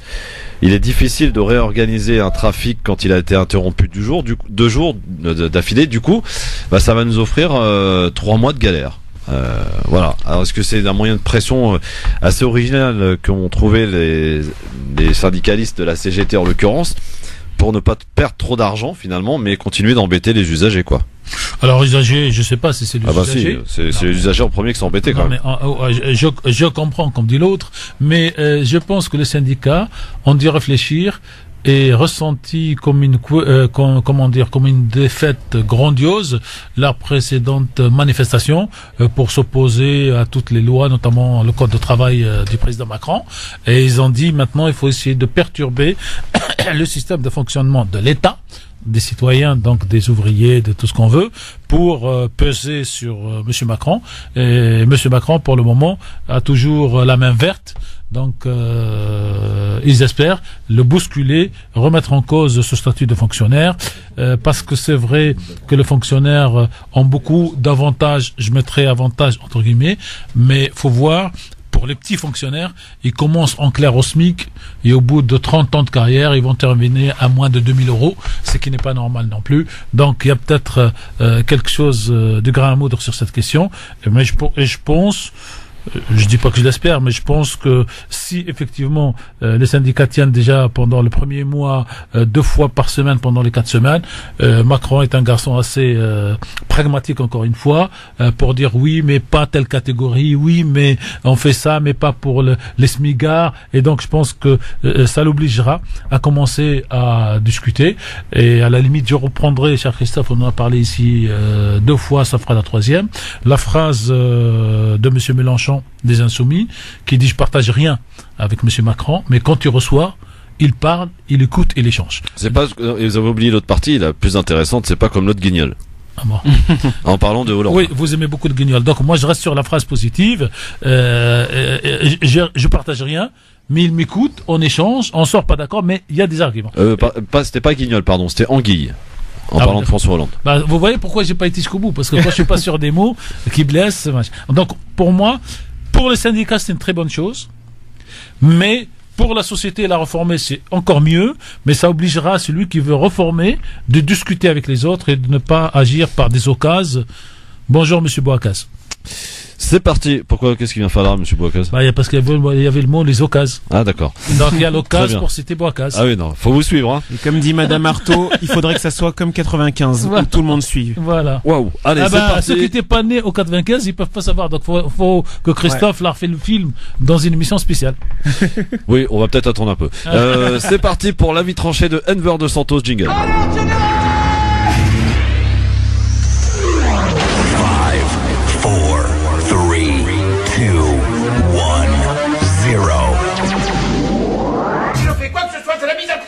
Alors piétinez-moi, allez-y. Enver de Santos s'est initié des chroniques sous forme de série autour de la discrimination. Exactement, c'est aujourd'hui la deuxième partie de ma petite chronique sur discrimination, qui était discrimination pour les nuls, parlons-en. Première partie était, donc je le rappelle, ils disent, et là la seconde partie c'est on dit. Donc je commence. Dis-moi, c'est quoi l'intégration pour toi ? Voilà la question que j'ai posée à un jeune de 13 ans pour un reportage sur la discrimination. C'était il y a un peu plus de 10 ans, quand j'étais journaliste. Ce qu'il m'a répondu, je ne comprends pas très bien. Je ne comprends pas très bien en fait. Quand je suis en France, on me dit que je suis pas français, et quand je suis en Algérie, on me dit le petit français. C'est un peu comme si j'étais déchiré entre mon père et ma mère. Nous parlons souvent de discrimination, de racisme, et souvent nous accusons tel ou tel coupable. Les faits sont là, et ils sont souvent implacables. Mais regardons en face. Est-ce bien réel ? Vous vous dites, il est fou ce Renoir. De quoi il parle ? Eh bien, je parle de réalité. Pourquoi accusons-nous la société de racisme et de discrimination envers nous, si nous-mêmes agissons comme des agents de la différence ? Pourquoi l'amour d'une terre, d'une culture, d'un peuple devait être lié à la haine ? Une histoire, pour ne pas disparaître, doit être partagée, racontée. Aimer, le maître mot devrait être, l'amour. Alors je vais vous lire un texte, car France Maghreb 2 et le LGF sont pour moi un symbole de l'unité des peuples, de la défense des libertés, au-delà des frontières. Il est nécessaire de crier, donc je commence le texte, il est nécessaire de crier pour que tous sachent ce qui se passe en ce moment à Akari. Le 41e bataillon de la police militaire de Rio de Janeiro terrorise et violente la population de Akari. Cette semaine, 2 jeunes ont été tués et jetés dans la vallée. Cette semaine donc. Aujourd'hui, la police a marché dans les rues, menaçant les habitants. Cela arrive tout le temps et les interventions s'aggravent. Partagez ce message sur votre fil d'actualité et sur votre profil. Ce texte, il s'agit d'un des derniers messages de Madame Mireille Franco, militante et femme politique brésilienne, assassinée le 14 mars 2018 en compagnie de son chauffeur Anderson Pedro Gomes. Ce témoignage démontre pour moi le fait que nous sommes les instruments de notre propre destruction sociale. Ce qui est arrivé au Brésil est arrivé dans d'autres pays, en France, en Afrique, en Russie, et partout en fait. Oui, partout. Le puissant utilise nos différences pour diviser l'opprimé. Je vois de nombreux groupes se réunir pour défendre les droits de tel ou de tel, des droits bafoués des minorités. Quand aurons-nous compris que c'est dans l'unité que nous serons plus forts ? Alors à cet enfant de 13 ans qui a grandi, et ceux qui écoutent, je dis la chose suivante. Continuons de chasser celui qui nous désigne comme différents. Au final, c'est une arme pointée contre nous-mêmes, ou traitons notre prochain comme nous aimerions être traités. Merci Enver de Santos pour cette chronique. Il y aura un épisode 3 ? Oui, ce sera le dernier épisode de cette partie discrimination. On enchaînera ensuite sur un autre. Très bien. Très bien. Nous sommes avec un auditeur qui nous attend patiemment. Abdallah, bonsoir, qui nous appelle au 01 40 33 9000. Abdallah, vous nous appelez d'où ? Rappelez-moi. Bonsoir, là j'appelle de Cergy. De Cergy. Bonsoir à tous. Bonsoir Abdallah, on vous écoute. Ouais. Alors moi c'était simplement pour rebondir déjà sur les mouvements de grève, la SNCF. Ça, vous avez dit que en fait, bon voilà, ils ont fait un petit peu exagéré, mais bon. Là, c'est un point de vue personnel que vous avez en tant que statut. Attendez, Abdallah, je vous pose une question. Est-ce que vous travaillez à la CNCF, vous? Abdallah? Non, en fait, moi, je travaille dans le groupe EDF, oui. Et c'est le même, comment ça s'appelle? D'accord. C'est à peu près le même combat, quoi. Oui, tout à fait. Dire. Oui. Allez, on vous écoute. Voilà. Et donc, moi, ce que je dis, c'est que, pour la SNCF, en fait, moi, ce que je pense par rapport à ce qui se passe, Macron, toutes ces ordonnances, c'est qu'en fait, il veut réduire le niveau, donc le niveau social. Il veut comment ça s'appelle, redescendre les gens à l'état le plus minable. Donc, c'est-à-dire nous les comment ça s'appelle, les travailleurs, nous qui sommes les travailleurs de classe moyenne, on va dire. Il veut vraiment réduire tout ça, tous les avantages qu'on a. En fait, il se dit, que tout le monde soit égal, les fonctionnaires, les entreprises, peu importe avec quels avantages ils avaient, quelle organisation ils avaient, et tout ça, il veut remettre ça au même niveau. C'est-à-dire, vous allez ne plus rien avoir sous prétexte d'une concurrence internationale ou nationale ou intramuros ou Paris intramuros, etc. Sous prétexte. Et ça, pour moi, ça, c'est inadmissible. C'est-à-dire que si la SNCF ont ces avantages-là, tant mieux. Il faut aller chez eux. C'est une culture qu'ils ont. Et je trouve que c'est la différence de chaque entreprise. Sauf que avec ça, ils veulent en profiter, pour faire de l'argent, pour user les gens, etc., etc. Bon, ça, c'est une première chose. Moi, la deuxième chose, c'est que votre émission, elle est géniale. Elle est terrible. Elle est précise. Elle a pas mal d'infos, un nombre d'infos qui est absolument pas ailleurs. Sauf que moi, je vois que en fait, l'adage qui dit parler pour parler, à la fin, ça sert à rien. Moi, je suis dans une situation où, quand j'entends tout, franchement, ça me rend triste. Ça me rend vraiment triste parce qu'on réagit pas, on bouge pas. Par exemple, moi, je parle pour la population musulmane. Je suis musulman. Je suis quelqu'un où je me laisse pas faire. Et quand je vois tout ça, on bouge pas. Et quand j'interroge les autres, ouais, mais c'est comme ça va toujours comme ça, et puis ça sera comme ça. Et cette impuissance-là, ça commence vraiment à être pour moi, mais je pense que c'est pour beaucoup de gens, un truc, c'est vraiment qui crée pour moi de la frustration et de la violence en moi.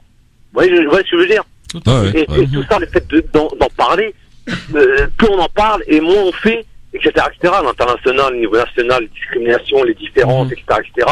Et ça m'énerve. Tariq Ramadan, par exemple, on le critique, mais sauf que Tariq Ramadan, c'est un musulman, donc il faut être autour de lui, peu importe les différences d'arguments qui ont été apportés, etc., etc.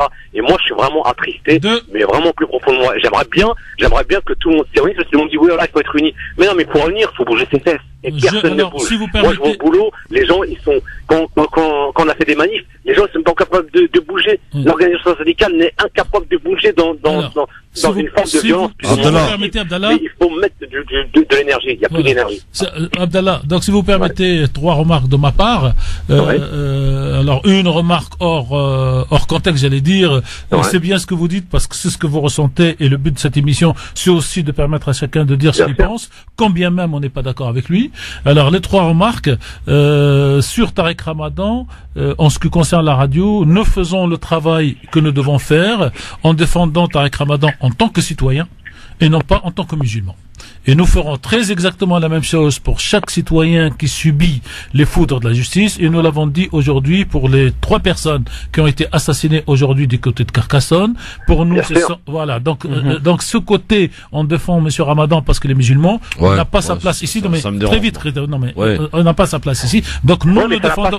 Non mais nous le défendons. Excusez-moi, nous le défendons parce que nous estimons que ces droits n'ont pas été respectés.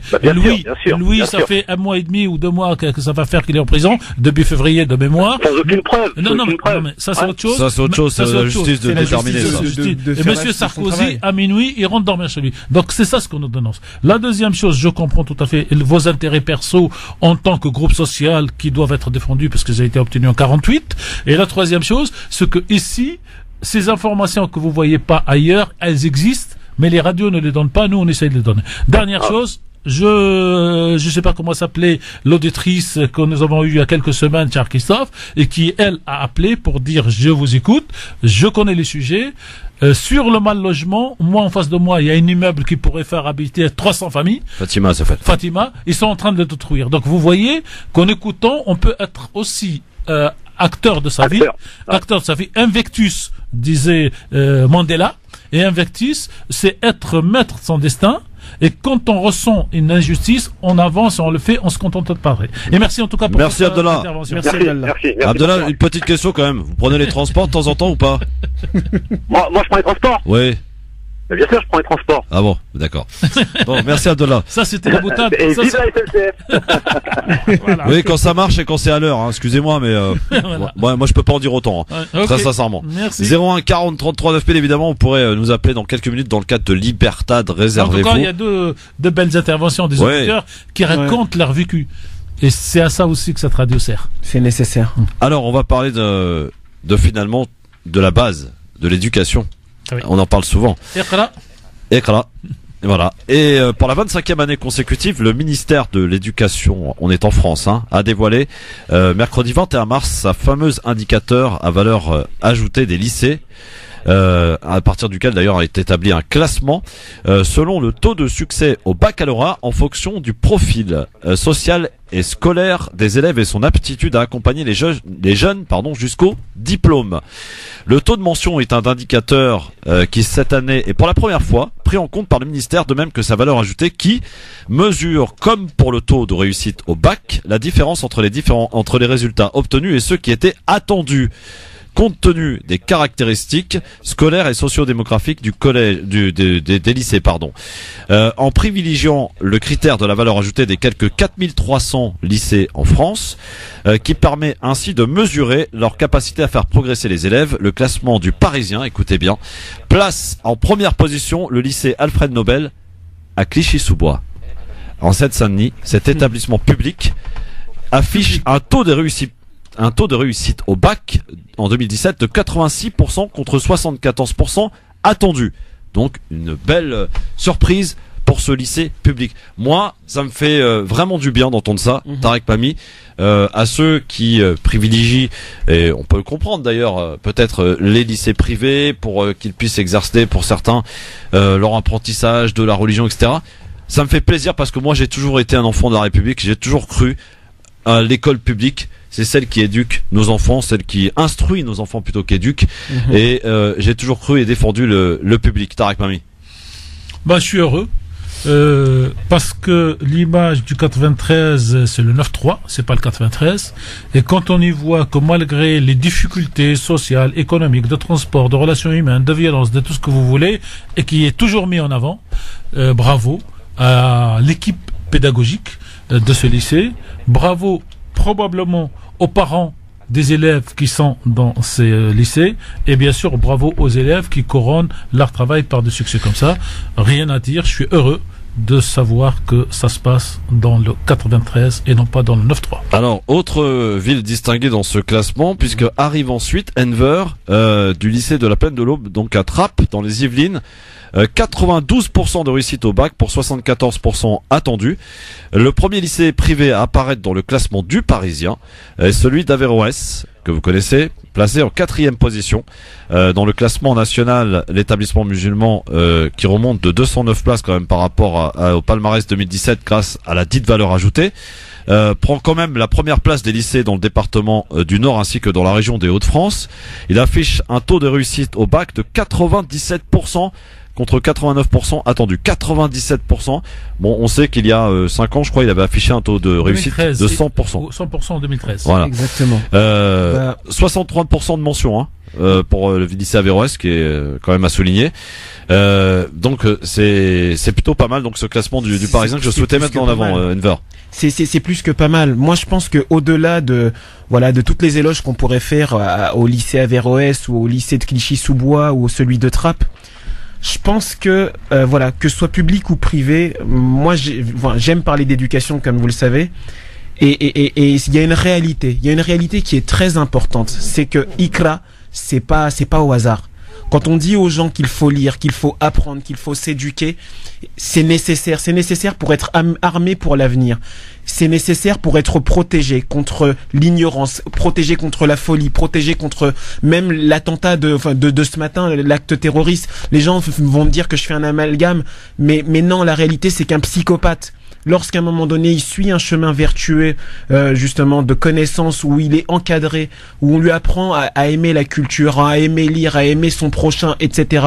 Il y a moins de chances, je dis pas que c'est impossible, mais il y a moins de chances que ça parte en vrille. Ça c'est une réalité. Et enfin ce que je dirais, c'est qu'à un moment donné, il faut je pense que plus au-delà de toutes ces institutions qui voient les établissements de banlieue comme des nids, des nids de terroristes ou de psychopathes qui disent que wesh, il faut, je pense, parce que ça viendra au niveau des institutions, elles changeront à un moment parce que les générations se renouvellent, mais il faut apprendre à ces jeunes de s'assumer et leur dire qu'ils peuvent être comme n'importe quel enfant, des enfants de la réussite. Et par réussite, je dis tweet ou autre. C'est simplement s'épanouir dans ce qu'on voudrait faire. S'épanouir dans un beau métier, que ce soit jardinier, éboueur, médecin ou docteur, ou avocat. Voilà. C'est ça. Alors les classements publiés par le Parisien, il y a d'autres journaux qui ont fait les mêmes classements, mais c'est un petit peu comme les sondages radio, on se félicite à chacun à sa manière. C'est ça. En préférant d'ailleurs mettre en avant les taux bruts de réussite et les mentions plutôt que leur valeur ajoutée. Notons que le Figaro place Averroès en 174e position dans le classement national, tandis que celui de Clichy-sous-Bois, le lycée, donc qui arrive en premier pour le Parisien, en 1064e position. Le lycée de Trappes est quant à lui classé à la 1311e place. Par contre, pour ce qui est du classement du Figaro, 13 lycées parisiens figurent en tête, évidemment, du classement qui était le premier. Donc national. Voilà. Si je peux me permettre, ils ont rajouté 3 critères dans ce sondage. Le premier, le nombre de mètres carrés par élève. Le deuxième... Non, mais c'est vraiment comme les sondages radio. C'est radio au lendemain d'un sondage, je veux dire. Christophe, moi je voudrais donc, dans la continuité de vient de dire Enver, et nous le faisons en pratique à la radio, il faut donner de la fierté aux jeunes. En leur donnant cette fierté, ils vont avoir de l'envie. Exactement. Et en ayant de l'envie, ils vont avoir de l'ambition. Et Christophe, je vais faire mon journaliste, donc je vais vous poser, moi, 2 questions. Il y a 2 opérations que France Maghreb 2 promeut, dont je souhaite qu'on dise quelques mots dans votre bouche aujourd'hui. La première, donc, c'est cette association qui est en train de se monter contre les discriminations dans les médias. Et la deuxième, c'est ce que je vous ai entendu développer à la radio lundi, sur devient le futur talent de la radio. Futur talent. Alors, si vous pouviez nous dire 2 mots, parce que je suis toujours en déplacement et j'ai pas toujours le temps d'écouter 24 sur 24 la radio. Effectivement, alors sur cette association, j'ai perdu le nom. CDM, voilà.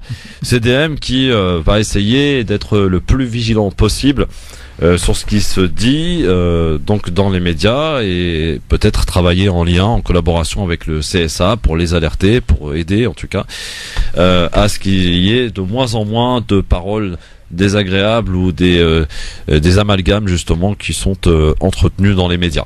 Ça, c'est pour la première chose. Donc il faut aller sur la page Facebook qui s'appelle CDM, c'est contre les discriminations dans les médias. Dans les médias. Absolument. Sur Facebook, on mettra éventuellement le lien. Et puis la deuxième chose, effectivement, c'est ce concours que nous lançons pour la 2e semaine des vacances scolaires du mois d'avril, à la recherche du futur talent. Moi, on s'est tous aperçu qu'il y a des jeunes qui sont âgés de 15 à 19 ans. Alors, on a mis cette petite barrière d'âge dans un premier temps. On pourra l'élargir par la suite si on est amené à le refaire. Mais voilà, il n'y a pas besoin d'aller très loin. Pousser les jeunes. Voilà, et on va, si vous voulez, leur proposer de faire de la radio au même titre que Enver, que Anan et tous ceux qui viennent régulièrement dans l'émission. Ils vont être les chroniqueurs, accompagnés et parrainés bien sûr par l'un ou l'une de nos chroniqueuses pendant une journée, donc une émission où ils vont nous proposer aussi un avis tranché. Et à ce titre, donc, ils ont jusqu'au 11 avril pour nous envoyer leur vidéo de présentation dans laquelle ils donc donnent leur nom, leur prénom, ce pourquoi ils souhaitent, le sujet qu'ils souhaitent choisir, et ils seront sélectionnés, ensuite parrainés, et ils passeront donc, ils seront 5 à être sélectionnés, puis on annoncera le gagnant, celui qui viendra nous rendre visite, j'allais dire, à l'occasion des vacances scolaires. Donc pour envoyer votre vidéo, c'est la page Facebook de l'émission, Christophe Le Grand Forum en message privé pour la vidéo, où il y a une adresse mail aussi, c'est la mienne d'ailleurs, frochristophe@gmail.com. Voilà, donc n'hésitez pas, et on attend bien entendu. Parlez-en à vos jeunes. Non mais ça, c'est impressionnant, Tarek, moi je veux voir autour de nous des jeunes, alors que ça peut être des neveux, ça peut être nos enfants, qui vraiment ont un talent d'écriture et qui se sensibilisent, j'allais dire, un peu mieux que moi à mon époque, j'ai envie de dire, à l'actualité. Ils se sentent concernés.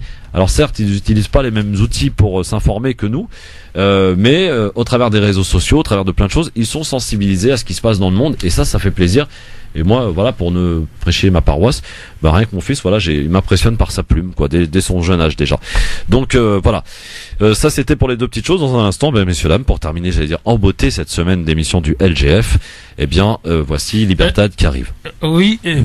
Qu'est-ce qu'il y a? Alors, deux choses. Oui. Tout à l'heure, vers 18h05, je recevrai le président, alors comme on appelle maintenant, musulman de France, pour la rencontre annuelle du Bourget qui aura lieu le week-end prochain. Rencontre où France Maghreb 2 délocalise son studio, installe un grand studio pour faire des directs. Et Christophe donc aura le plaisir de vous parler à partir du Bourget samedi prochain. Et puis, vers 18h30, je recevrai monsieur Nabil Mechta, organisateur d'un colloque ce dimanche, colloque qui parlera exclusivement du soufisme pendant toute une journée, et donc on développera tout à l'heure pour les auditeurs qui veulent savoir qu'est-ce que c'est que le soufisme. Libertad, ça arrive dans un instant, ne bougez pas. France Maghreb 2, France Maghreb 2.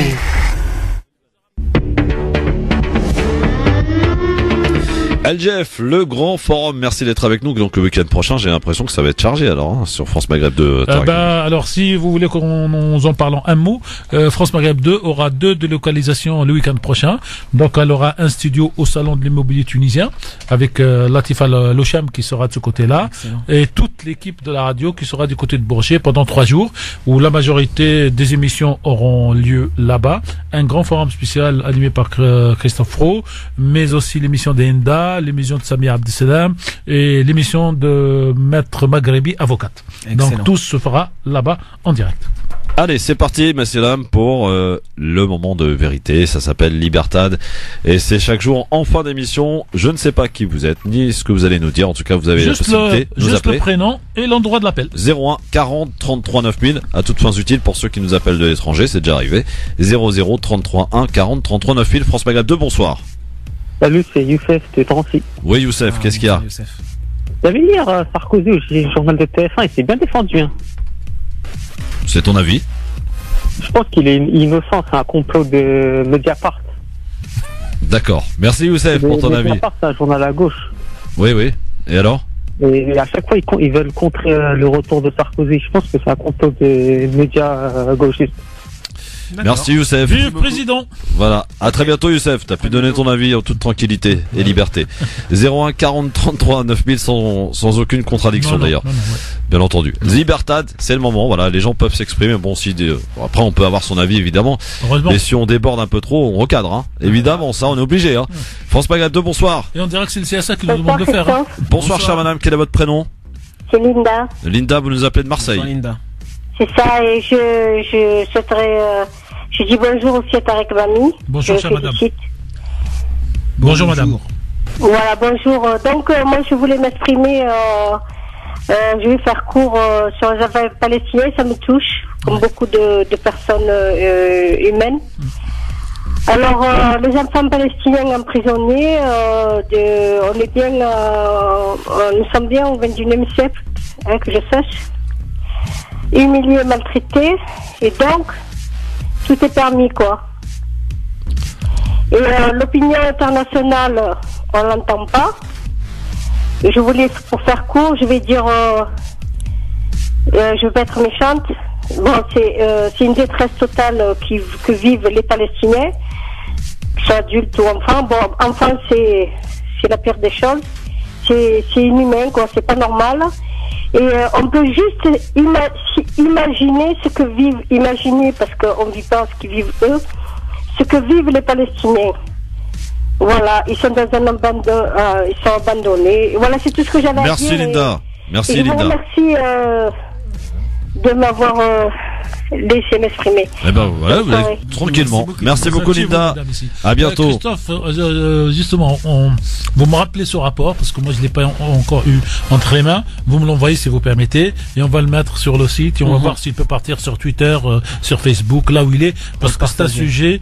Les enfants, on va enlever le mot palestinien. Vous tapez sur Google le rapport enfance brisée, un rapport donc émis par plusieurs associations françaises pour la Palestine. Voilà. Et les gens, vous enlevez le mot palestinien, les gens ne veulent pas qu'on touche aux enfants. Exact. Allô, bonsoir, France Maghreb 2, bonsoir.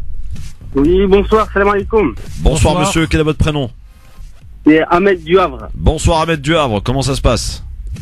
Ça va, alhamdoulilah. Bon, on vous écoute, Donc, Ahmed. moi, je tenais à revenir en fait par rapport à tout ce qui se passe sur le social, toutes les réformes qui se passent. Oui. Mais ce qui s'est passé, par exemple, les lois qui sont en train de faire sur les cheminots, on avait été prévenu. Il y avait un candidat aux élections qui avait parlé de tout ça déjà. Oui. Et pourquoi est-ce qu'on l'invite pas, ce monsieur, à s'exprimer plus sur votre radio, par exemple? Qui, vous parlez de qui, monsieur? Monsieur Asselineau. Ouais. Bah, monsieur Asselineau est venu à plusieurs reprises ici, hein, y a pas de problème. Il a fait toute sa campagne électorale ici. Non, mais il a fait toute sa campagne électorale ici, cher monsieur. Donc, si on avait quelque chose contre ce monsieur, il ne serait pas venu pendant la campagne. Et de Merci. plus, je rajouterais que monsieur Asselineau en a parlé, mais madame Artaud et Lutte ouvrière et je ne sais combien de personnes en ont parlé bien avant. Ouais. Donc, plutôt que... Bah, on n'entend plus parler de lui, pourtant, c'est pas à défaut d'avoir eu des affiches partout dans les rues. Je sais pas pourquoi on n'entend plus parler de lui, c'est peut-être une erreur de communication de sa part ou de son staff, j'en sais rien, moi. Mais voilà, il se trouve qu'effectivement, on entend beaucoup moins parler de lui. Il semblerait avoir disparu. Bon, il est encore présent sur les réseaux sociaux. Voilà. Bon, mais merci en tout cas, Ahmed, pour votre appel depuis Le Havre. Bon, terminé, parce que il faut qu'on soit à l'heure. Hein, sinon, moi, après, c'est fini. Il y a des primes qui vont sauter. Vous savez que c'est comme à la SNCF. On a des primes maintenant quand on rend l'antenne à l'heure. Donc, on va tâcher de les conserver. N'est-ce pas, monsieur Mami? Je vous dis donc à la semaine prochaine. Merci Edver. Rendez-vous vendredi prochain. Tu seras accompagné. Alors peut-être un autre événement sur lequel je n'ai pas encore parlé, ce sera le dernier. Là, c'est à cause de vous si ma prime saute. Hein. Non, elle sautera pas. Préciser, hein. Non, elle sautera pas. Pour cette fois-ci. Que c'est la seule. Demain, donc, on aura un direct de Marrakech où un parti politique marocain fête la journée de la femme en décalé. Il l'a fait pas le 8 mars pour des problèmes d'organisation. Donc, nous aurons probablement un correspondant demain après-midi à partir de Marrakech au Maroc. C'est pas moi que vous avez envoyé à Marrakech. Hein. Ben, vous avez refusé de voyager. La prochaine fois, je vous envoie sans aucun problème. Bonne soirée à tous sur France Maghreb 2. Le LGF revient dès lundi. On dit tout à l'antenne ici, il n'y a rien. Ah bah oui, on se cache rien. C'est la MIFA. Bon week-end à tous et à lundi 16h, il est 18h sur France Maghreb 2. L'heure du rappel de l'actualité de ce vendredi soir avec Marine Garel pour l'actualité Le Flash.